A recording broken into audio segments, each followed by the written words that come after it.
hentakkan kamu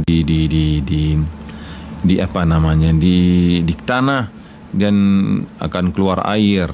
Pada kali yang pertama Nabiullah Ayub mandi dengan air tersebut, seluruh penyakitnya yang diberikan oleh Allah SWT hilang. Kemudian dihentak sekali lagi, seluruh penyakit-penyakit yang dalam badannya, dalam batinnya juga semua hilang. Akhirnya Nabiullah Ayub kembali sehat walafiat zahir dan batin karena kesabaran beliau. Beliau diberikan kembali anak-anaknya. Menurut Hasanul Bisri, anaknya yang sudah berpulang tu dihidupkan kembali oleh Allah Subhanahu Wa Taala. 7 laki-laki, 7 perempuan, dan semua harta-harta beliau yang sudah hilang dibalikkan kembali terhadap isterinya tu juga menjadi isteri yang sehat walafiat kembali. Dan terhadap janjinya untuk mendera isterinya, Allah Subhanahu Wa Taala memberikan cara kepada Nabiullah Ayub, ambillah rumput 100 batang, engkau ikat satu ikatan, engkau pukulkan 1 kali kepada isterimu, sehingga nazarmu, sehingga hajatmu, sehingga janjimu yang dulu engkau akan memukul isterimu 100 kali tidak terlanggar, dan isterimu juga tidak tersakiti. Di saudara kaum muslimin, saudara alun semuanya dimanapun anda berada, itulah sekelumit tentang kisah Nabi Allah Ayub. InsyaAllah sesudah session kedua nanti kita akan dapat mengambil berbagai macam pelajaran dari kisah tersebutnya. Terima kasih. Baik, demikian tadi sudah kita dengar di sesi pertama tadi bagaimana para nabi juga ditimpa musibah. Dan seperti apa nanti kelanjutan dari tausiah spesial Ramadan bersama Tengku Nurkholis. Kita break dulu sebentar, nanti kita akan lanjut lagi. Untuk Anda Syederun, jangan kemana-mana, tetap di 90,2 Serambi FM. Terima kasih Syederun, Anda masih tausiah spesial Ramadan hasil kerjasama Serambi FM dengan penjuluh kantor Kementerian Agama Kota Banda Aceh. Untuk hari ini dengan tema kisah para nabi dan rasul ya, bersama Tengku Nurkholis, yang tadi juga sudah diutarakan bahwa banyak nabi yang ditimpa musibah ya. Namun tentunya para nabi punya cara sendiri untuk mengatasi musibah tersebut. Namun saya ingin tanya juga sama Tengku, apa ada nggak nabi yang tidak dikasih musibah? Misalnya kayak Nabi Sulaiman kan, itu kalau kita lihat dari sejarah terus juga dari kisah-kisahnya kan hidupnya bergelimpangan itu. Ada Ntar ya, saya ingat dulu ya. Kayaknya tidak. Nabiullah Sulaiman bahkan musibah beliau tuh memang sangat luar biasa, walaupun beliau tuh lahir sebagai anak seorang penguasa, itu Nabiullah Daud. Kemudian menjadi putra mahkota, hidupnya bergelimpangan harta dengan kekuasaan yang kalau kita bicara sekarang sangat absolut ya, tanpa batas ya. Tapi beliau pernah juga musibah. Ceritanya gini. Suatu hari Nabiullah Sulaiman beliau jalan-jalan di tepi pantai. Kan ada zikir di Aceh, Mbak Tiuro Nabi Ja'men binih pati. Kan gitu ya. Tapi beliau melihatlah seorang anak pawang nelayan. Kan beliau bertanya kan, Masya Allah, anak tersebut saudak sekali ya. Kalau sekarang hitam. Kan beliau tersirat lah, ada enggak dia dapat suami gitu kan. Kemudian beliau lupa, tak pernah buat statement seperti itu. Beliau pulang lah. Kemudian si anak tersebut, cita-citanya, ditanya kawan-kawannya, apa yang kamu inginkan dalam kehidupan ini? Dia menjawabnya, saya punya cita-cita agar kalau seandainya nanti dapat suami Sulaiman yang jadi suami saya. Hah? Mimpi apa di siang bolong kok mas? Kemudian hari berganti hari, bulan berganti bulan kan. Tiba-tiba Nabiullah Sulaiman terjadi musibah. Yaitu ini dia. Simbol kekuasaan Nabiullah Sulaiman itu cincin malakatnya itu dicuri sama iblis. Artinya berpindah kekuasaan, simbol kan nggak ada stempel kekerajaan itu, udah berpindah. Jadi mahkota ya, sebagai mahkota Nabiullah Sulaiman itu kan, mahkota Nabiullah Sulaiman ataupun pin seperti ya, pin dewan kan. Sudah hilang dan milik iblis. Jadi orang nggak percaya lagi Nabi Sulaiman sebagai nabi. Jadi sekarang yang menjadi nabi yang menjadi nabi, mohon maaf diulang, yang menjadi penguasa adalah iblis.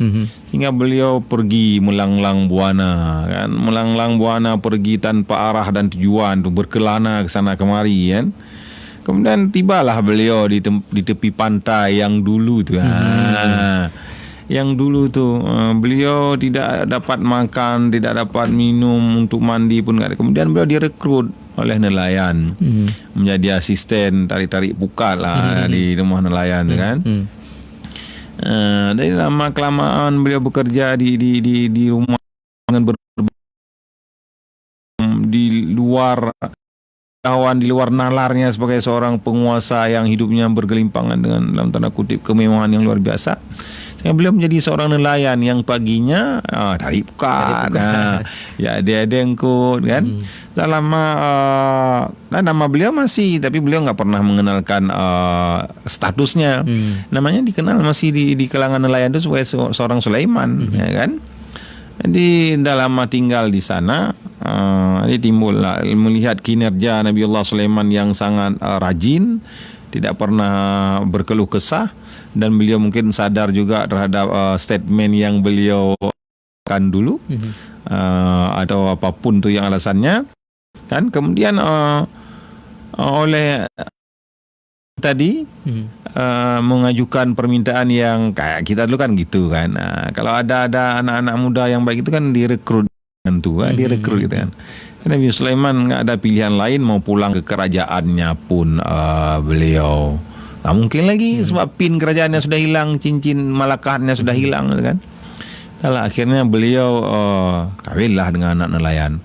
Dia orang kawan-kawan si anak nelayan itu kan nanya, dulu kan kamu bercita-cita kawin dengan Nabi Sulaiman, sekarang kok dengan bukan Nabi Sulaiman. Ginilah.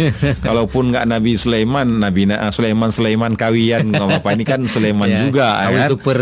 Kawi super. Dia nggak tahu tuh yang apa itu akhirnya Nabi Sulaiman, kan. Kemudian singkat cerita, suatu hari Nabiullah Sulaiman membawa satu ikan ke rumahnya, ke rumah si istrinya tadi. Dibelahlah perut ikan istrinya. Waktu dibelah, dapatlah cincin malakat tu. Dicoba sama istrinya, nggak bisa muat. Semua tangan yang nggak bisa muat yang ada di situ nggak muat.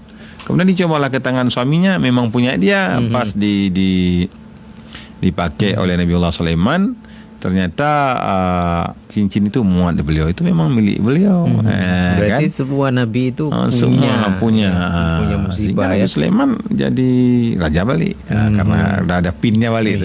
Artinya karena seperti yang Nabiullah Ayub tadi kan waktu ditawarkan sama istrinya.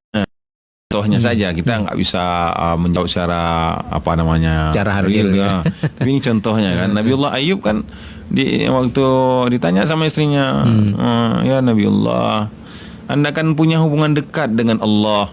Allah yang memberikan penyakit ini. Mintalah sama Allah agar musibah yang Taif, sambil memberikan orang gila kan diterain beliau, kan. Kemudian dilempar beliau hingga luka lah kakinya tu. Luka kakinya yang berdarah, kan? Kemudian Rasulullah menjauh dari Taif. Beliau duduk di bukit Taif. Tiba-tiba datanglah Jibril. Datang Jibril, kan?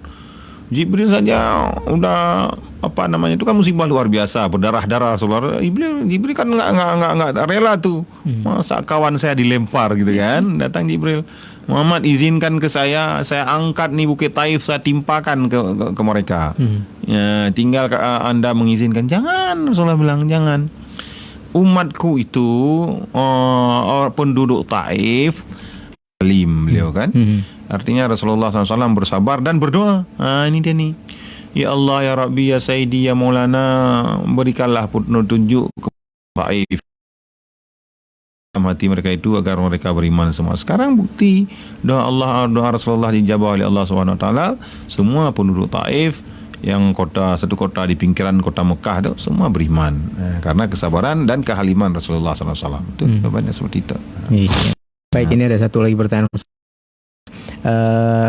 Assalamualaikum Ustaz, ini saya di Lampase. Saya ingin tanya Ustaz, kalau yang paling berat dicoba, yang paling berat cobaannya pada keluarganya siapa, Ustaz? Nabi Muhammad. Itu untuk keluarganya.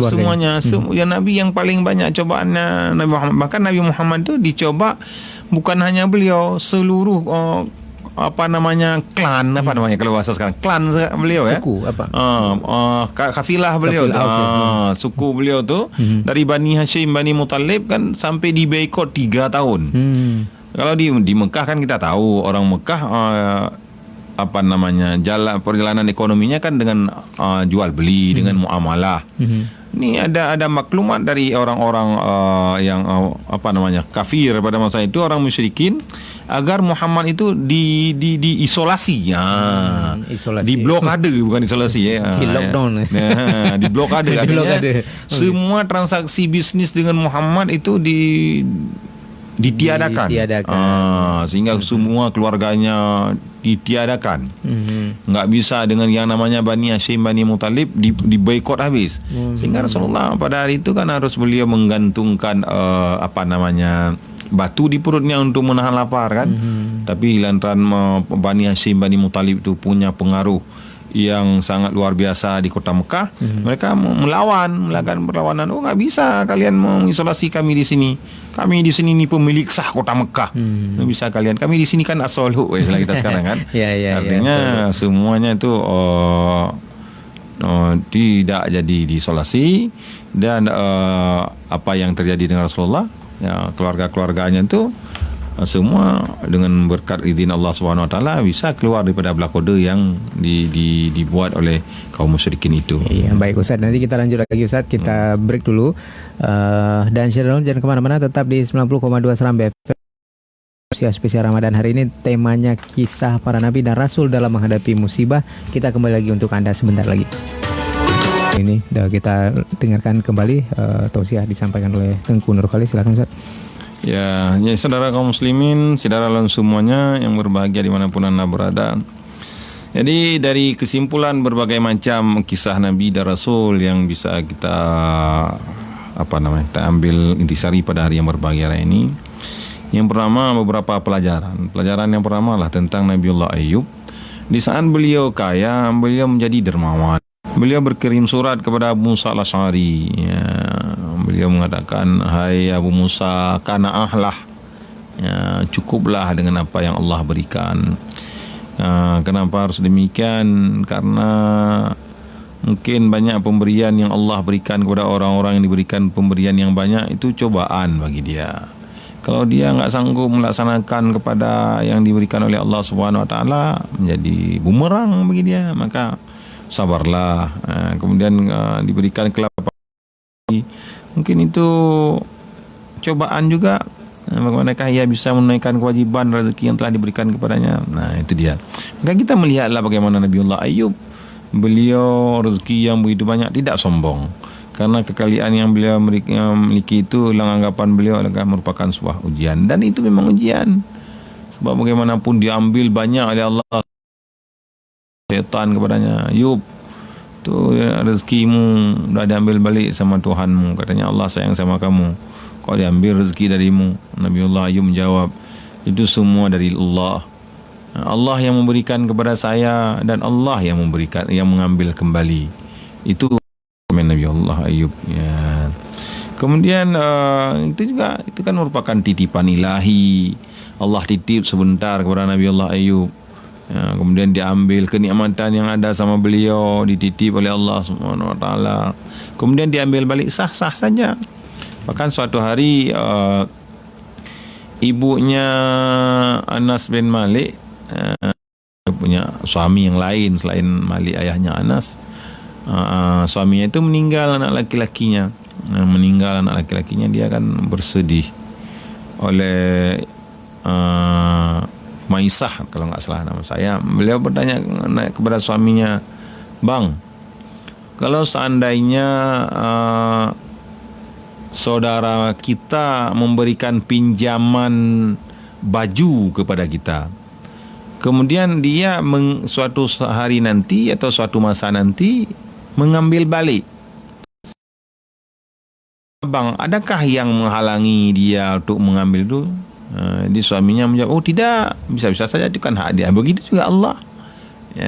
Begitu juga Allah.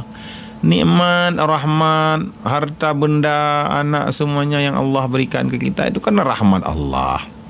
Hanya titipan sementara. Di saat Allah mengambil kapan saja dan kondisi bagaimana kan sah-sah saja. Oh iya ya, makanya suaminya bersabar. Itu yang menjadi pelajaran yang selanjutnya. Kemudian apa kata habis itu ya? Kita tinggal 2 menit lagi, Ustaz. Masih kita sambung terus. Ini kita ambil intisari aja. Intisarinya begini, saudara semuanya dimanapun Anda berada, yang bahwa mari kita di saat mendengar, membaca hati kisah yang pernah terjadi di nabi-nabi yang telah lalu, apalagi di nabi-nabi yang telah diceritakan oleh Allah dalam Al-Quranul Karim, bukan hanya sekedar sebuah bacaan saja. Tapi mari kita mengambil itu sebagai sebuah iktibar, mata pelajaran bagi kita, agar kita dalam rangka menghadapi musibah yang Allah berikan. Jadi judul kita tadi kan musibah terus. Nah, musibah terus menerus ini bukan hanya kita yang nikmati. Bahkan Rasulullah pernah mengatakan hadisnya yang bahwa syaddukum bala'al anbiya sumal auliya sumal ulama sumal amsal fa amsal. Untuk lebih detail tentang hadis itu, mari kita membaca kembali kitab yang namanya kitab Tauhid yang dipelajari di pesantren di Hidayah, itu kitab Hudi. Di sana diceritakan bagaimana cara menghadapi musibah. Semuanya itu dari Allah Subhanahu wa taala. Semuanya Allah yang memberikan, Allah yang akan mencabutnya ke kita. Jadi diberikan oleh Allah Subhanahu wa taala menurut kadar iman. Kadar iman kita, kalau kita mampu menerimanya, itu Allah Subhanahu wa taala akan menambah keimanan. Seperti yang tadi saya bacakan tadi. Kalau seandainya musibah itu menjadi sebuah pelajaran, menjadi sebuah bahan pertimbangan, menjadi kita lebih sabar, lebih taat kepada Allah Subhanahu wa taala, dan kita meyakini yang bahwa musibah itu akan hilang dari kita, dan kita bersabar pada musibah yang Allah berikan seperti yang telah dicontohkan oleh nabi-nabi yang telah lalu, ketahuilah kita akan berjalan di atas dunia ini dengan tanpa dosa. Iya. Baik, terima kasih Ustadz. Mudah-mudahan apa yang disampaikan oleh Ustadz hari ini dalam tausiah yang bertema dalam menghadapi musibah ini bisa kita ambil manfaat buat kita semuanya, dan mudah-mudahan bermanfaat buat kita semuanya. Terima kasih Ustadz Tengku Nur Khalis yang sudah hadir di studio hari ini untuk memberikan tausiah hari ini. Assalamualaikum Ustadz. Demikian, saya terima kasih banyak atas undangan dan kesempatan yang diberikan. Terima kasih atas segala perhatian. Mohon maaf atas segala kekurangan. Hasbunallah ni'mal wakil, ni'mal maula wa ni'man nasir. Billahi taufiq wal hidayah. Assalamualaikum warahmatullahi wabarakatuh. Waalaikumsalam warahmatullahi wabarakatuh. Demikian Syedaraun tausiah spesial Ramadan hari ini, hasil kerjasama Serambi FM dengan kantor Kemenak Kota Banda Aceh, khususnya penyuluh ya, dengan tema kisah para nabi dan rasul dalam menghadapi musibah hari ini bersama Tengku Nur Khalis. Dan mohon maaf jika salah-salah kata Syedaraun, jangan kemana-mana, sebentar lagi Anda bisa mendengarkan Traffic Update.